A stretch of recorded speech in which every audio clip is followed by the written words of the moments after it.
Hey everybody, Prepper for the Ages coming at you again from my living room with my trusty dog. He's such a watchdog.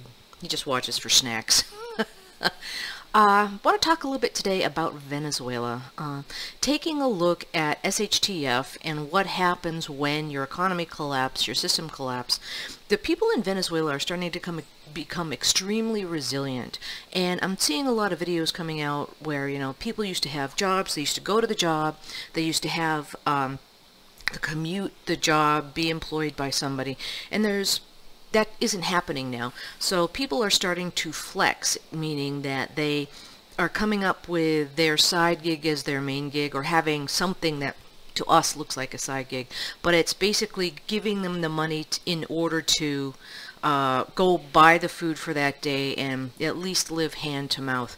And yeah, go take a look at the YouTube Venezuela videos, and you'll see people they're now running a business out of their living room at their place, and the whole living room, the walls are all lined with tables and products and things like that. That they go and they make the product and they go trade it, and so they now have a barter system going on in Venezuela. So the video that comes to mind is the one where she takes industrial, huge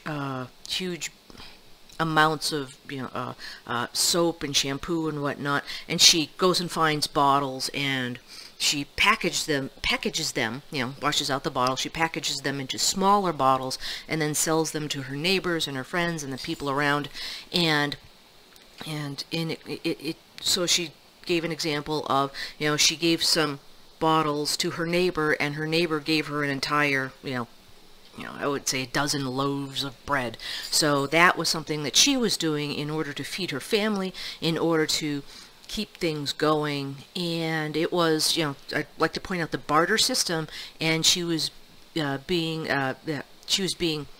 very resourceful in being able to keep the family going.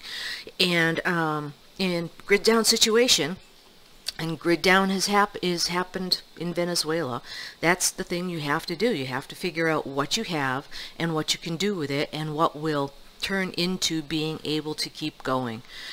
And I just thought that was ingenious. That was a very smart thing that she did. I don't know if she was a salesperson before or she was in marketing or something, but she, her and her husband used to sell cars.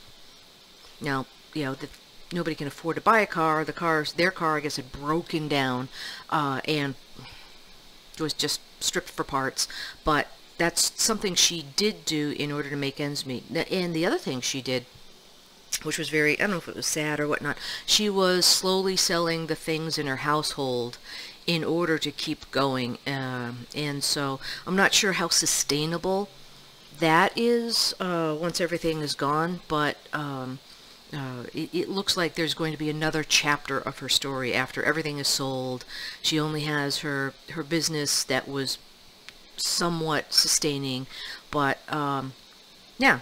And SHTF, what would you do? How would you keep going? And how would you sustain yourself and your family until the economy recovers?